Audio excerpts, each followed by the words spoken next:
Well,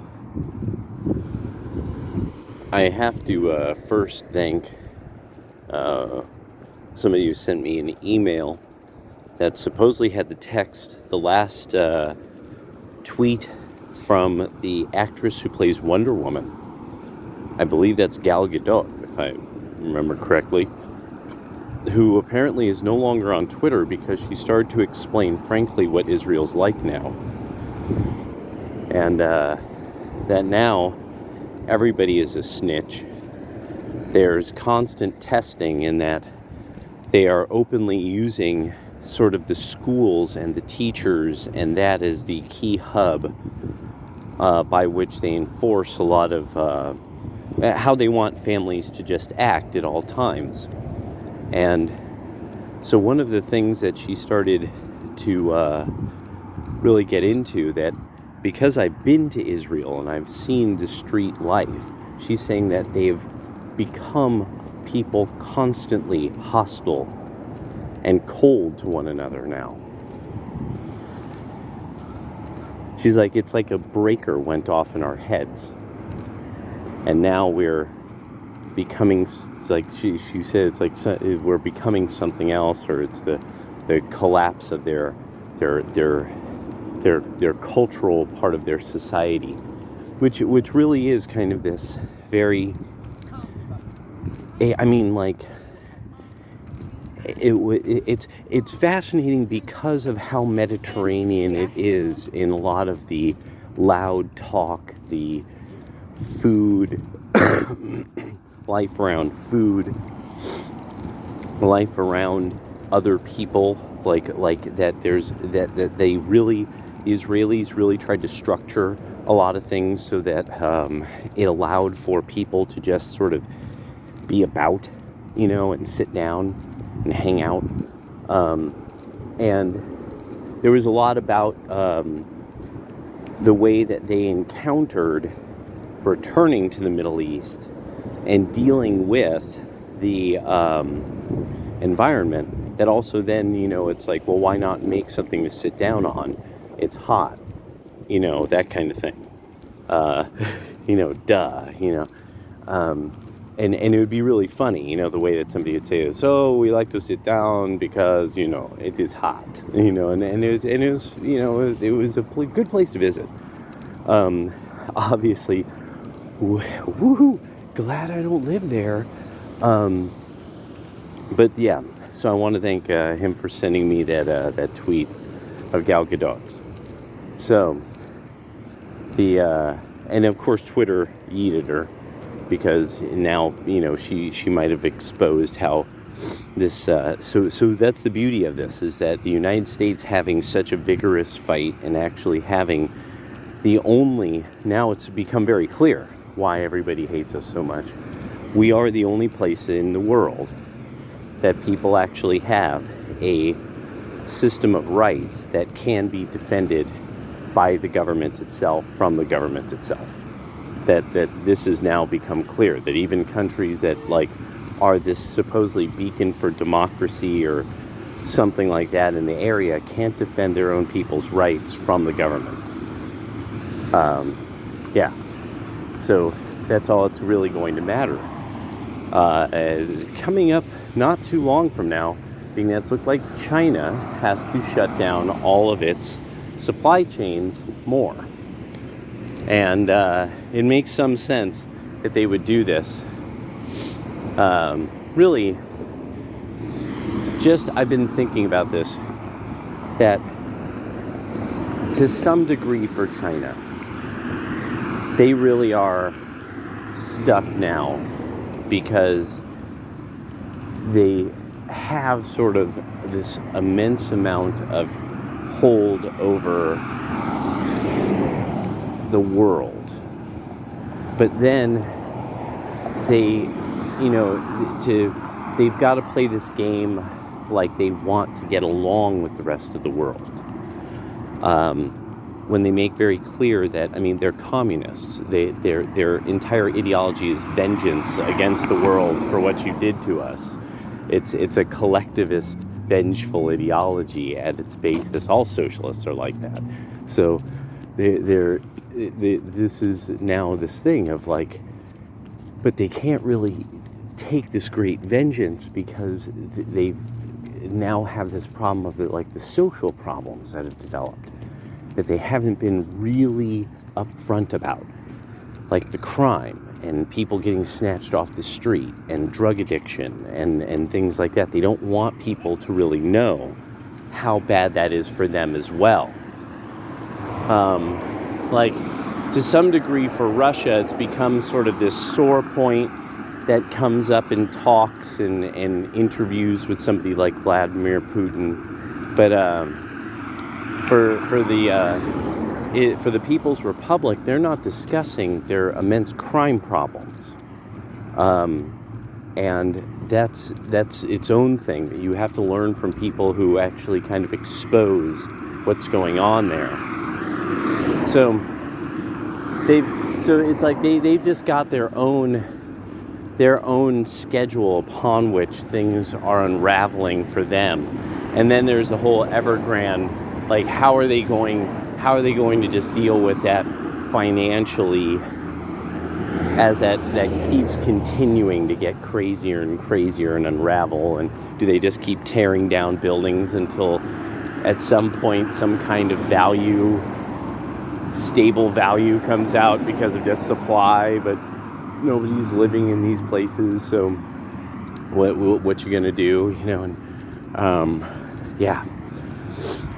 And then the fact that, almost nobody on the planet, one generation cannot justify to the next why we favor this nation that is openly so cruel to the people within their borders, that they really are like, they're sort of the ultimate show of what we're seeing now.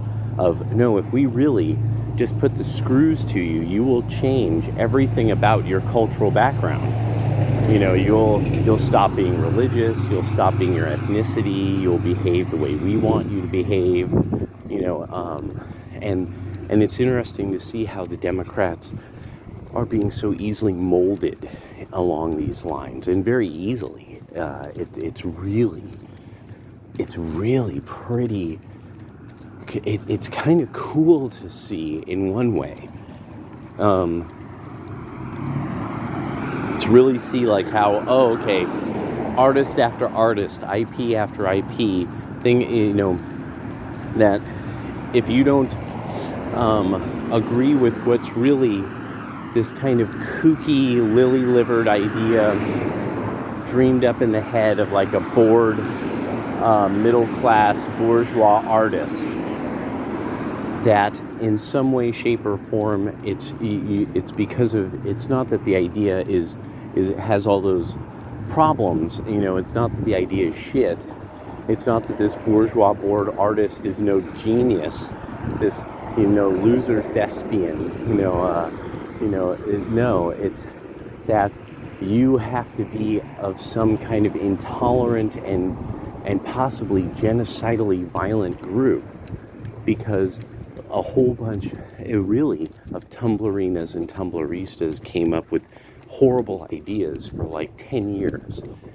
got nuked from orbit constantly, causing actually their opposition to become incredibly deft at opposition and research and historical, citing historical evidence. Well, it was great. Like, the left of center got, now it's laughable, the idea of left of center historical research.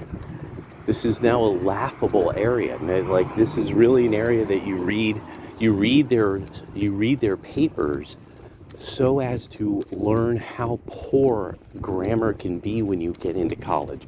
You read their papers so as to laugh at bad research.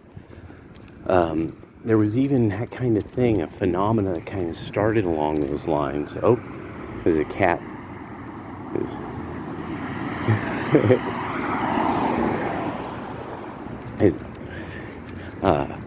That there was I remember a few years back, it might have been a website that very likely, it kind of came and went in its popularity. But it was a comedy website, and it was supposed to be, is this a real paper? in college or not. And it was, typically Tumblrista, like left of center, like just a traffic accident of ideas and grammar, and at the intersection. And so and people would say, this isn't a real paper, and this can't be a real paper. And then you'd find out, no, this was a real paper. It was submitted, this, and it was, because I got a peek at this when I was still left of center because of somebody I dated on the local campus. I got to take a look at some papers, because she would just sit there and she's like, I can't read all this. It's so bad. And I was like, what do you mean? She goes, okay, just take a quick look. And I got it. I mean, it was every grammatical violation possible, 5th grade on, I could easily see Grandma and Grandpa saying something like, oh, this split infinitive, this, that, or the other. And it's like, no, these weren't split infinitives. Oh, no, Maxine. This was far worse than split infinitives. And then it was the construction of ideas that I was like, okay, I get it. When you're in college, you're practicing how to construct the ideas. But this was bad. This was bad stuff. This was really, they could not construct the ideas very well. It was kind of all over the place, like the person was drunk or smoked pot. And I got it. I was like, no, this is the early period. And I just put it aside. I was like, I wasn't that good at writing back then either. Boom. That's what I thought. But to see this continue on now, 15 years later, that 10 years later, that now these, this kind of writing is normal for most left of center publications. Just this sort of, that now has become, go here. Oh yeah, no, I remember this.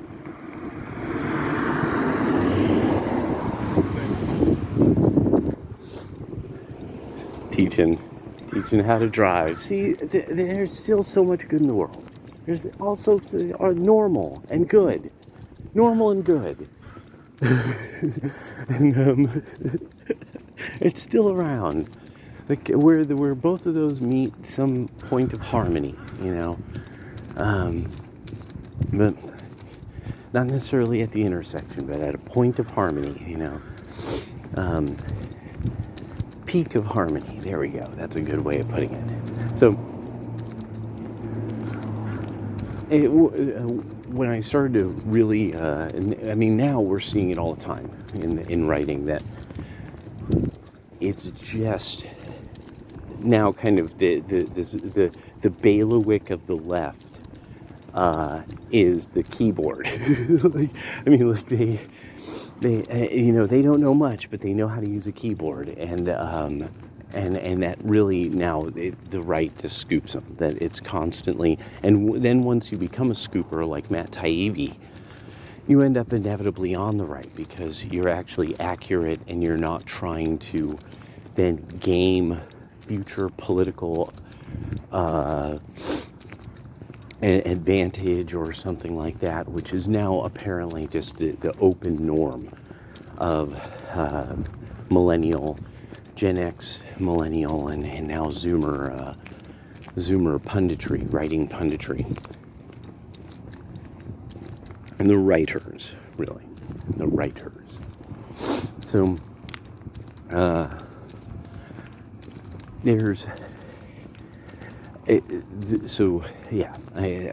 was thinking also about this, that this was something that came up. So it's not going to be just supply chain from China that's going to be the problem. Right now, because I'm trying to be vague about where I work, the shop I work at is about 40% staff. We can't keep them. We can't keep them coming in. We can't keep them on time. Nothing. And it is crushing the ones. It's crushing the shit out of my body. And I'm not young anymore. But I mean, you got to make the job. You got to do the job. So, it's not just going to be China in the supply chain. There's it, like Gal Gadot. I was thinking about that earlier. Something is unraveling in the norm of our society now, and it's like a breaker went off. That's why I told you, the person who sent that to me, this is priceless. It is like a breaker has gone off. It is like something went click, and something has openly changed in the society that can never go back. The sort of insane, childish hostility of the left now to the right, because they realize, like, because one of the things about people who are left of center, they desperately want to be liked. It's a very, very desperate need that they are liked and that they are seen as kind of important. People on the right have a variety of views of this, but especially with Christianity, one of the key things is, well, no, you aren't necessarily that important until you make yourself important to people. It's about what you do for others, really, and do for and with others.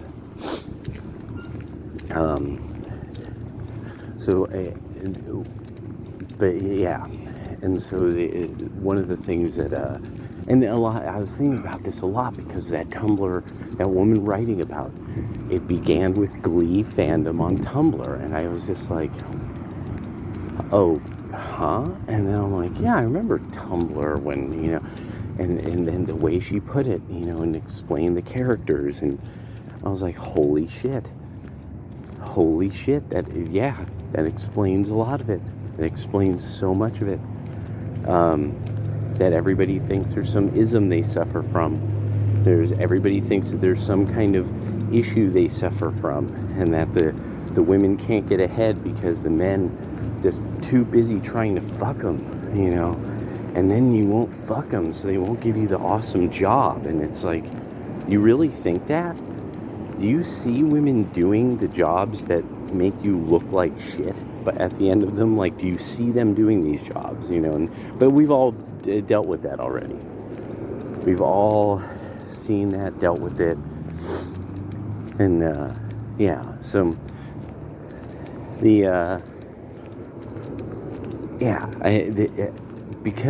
so as I'm walking along here, there's a bunch of people pulling the masking up thing, doing this weird sheepish look at you. Like there used to be like these fat dads who would, these fat bike dads who would like give you this look like, I can't believe you won't mask up.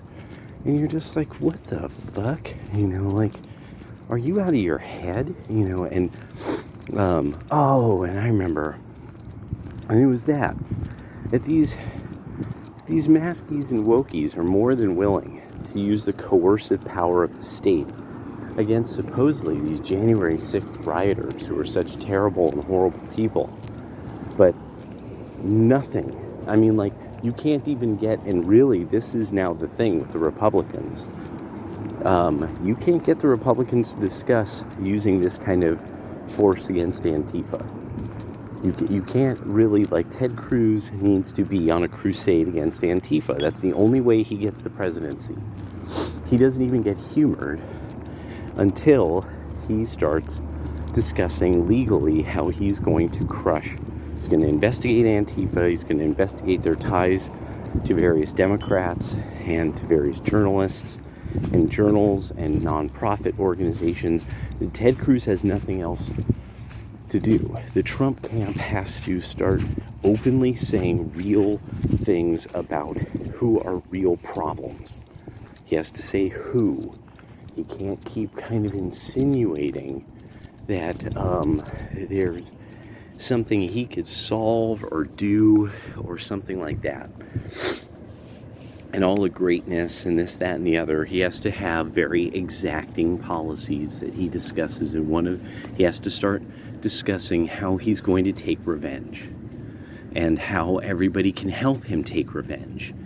And especially one of the things, if he wants people to get on Getter, what he needs people to do, or what he needs, is people to submit Antifa mugshots and information so that we can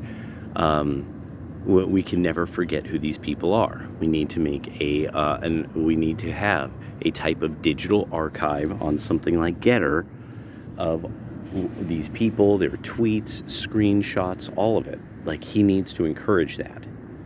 Getter needs to get their balls to drop. And now one of the things is there is nothing to celebrate about some kind of great relationship we have with Israel if what Gal Gadot is saying. If literally the structure of their society is falling apart because of mandates to take this vaccine, we are not dealing with a country that is a democracy in any way that we recognize it. We don't recognize that. We would not recognize that, because in our country you can't mandate that you are vaccinated. Sorry, I was distracted by a woman playing with her dog, and it's very cute. Yeah, but the dog is very handsome. And the dog's coming over here. Fancy that. Well, look at that. Oh, hello, puppers. You're coming all the way over here. Oh, you're prancing around. You are so curious about me. This dog, and you're just bouncing along. You got a bouncy run. I like that. I like when women know how to bouncy run. That's good. But yeah, so they're having fun. All right. So, the MAGA crowd and stuff really needs to embrace this idea of the Republicans are still trying to bail out whatever part of the Pentagon is sort of gone completely off the rails, and is obviously trying to make us into something extremely similar to what's happened in Israel. Europe is still fighting back in the streets, and that's very encouraging.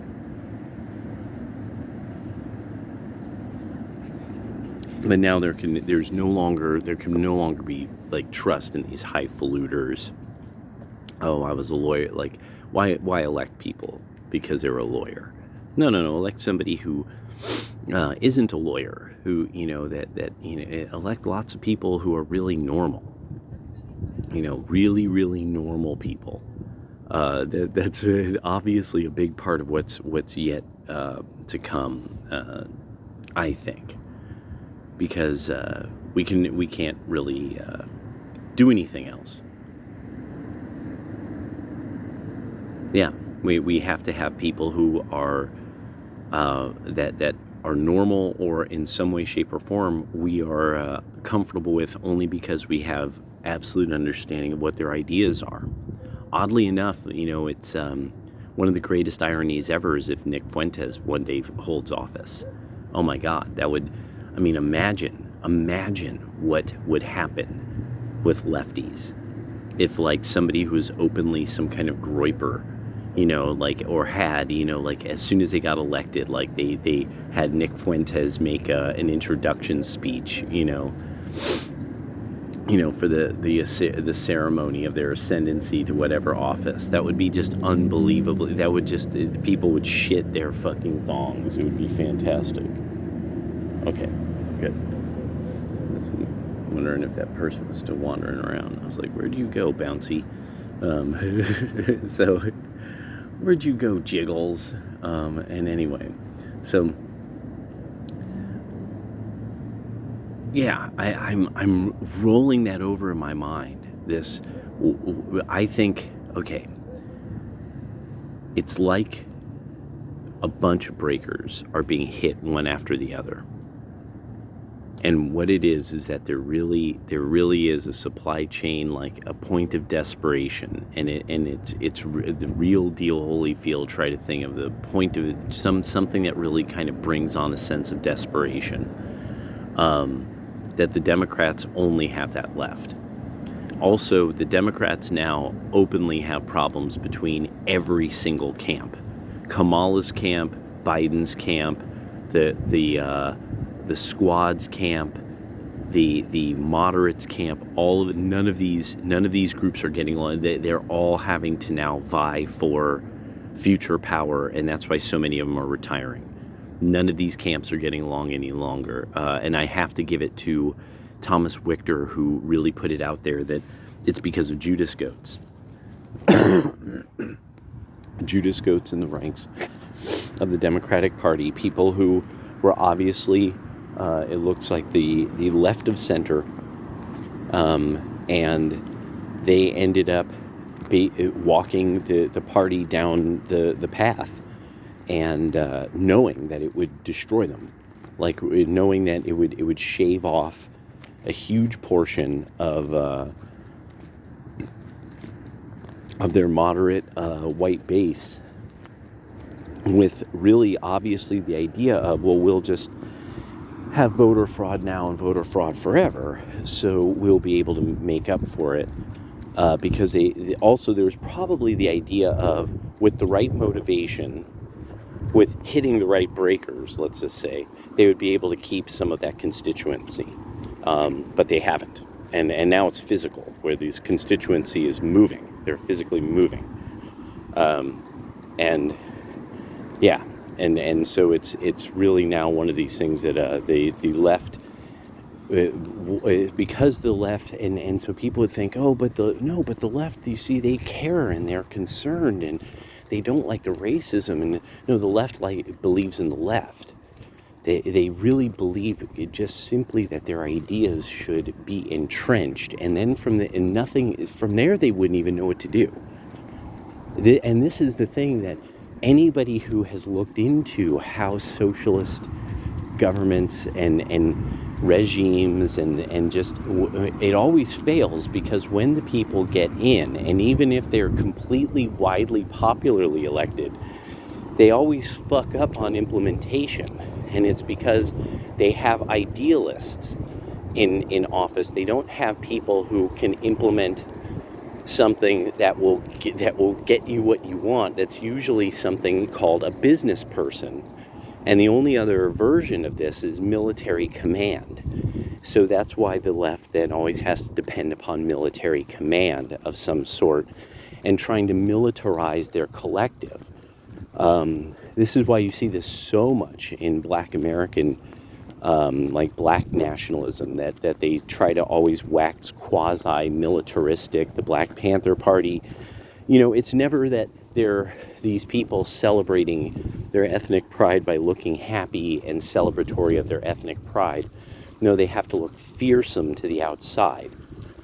And it's because that the outside group's existence itself is so threatening. They're so inherently powerful and amazing that they have to constantly, walk about with their quills out, because they never know, when like the double-headed eagle will come out of the sky and grab them or something, so they always have to be in uniform and ready for anything with, and it becomes then, of course, it's an ideology and a lifestyle that then,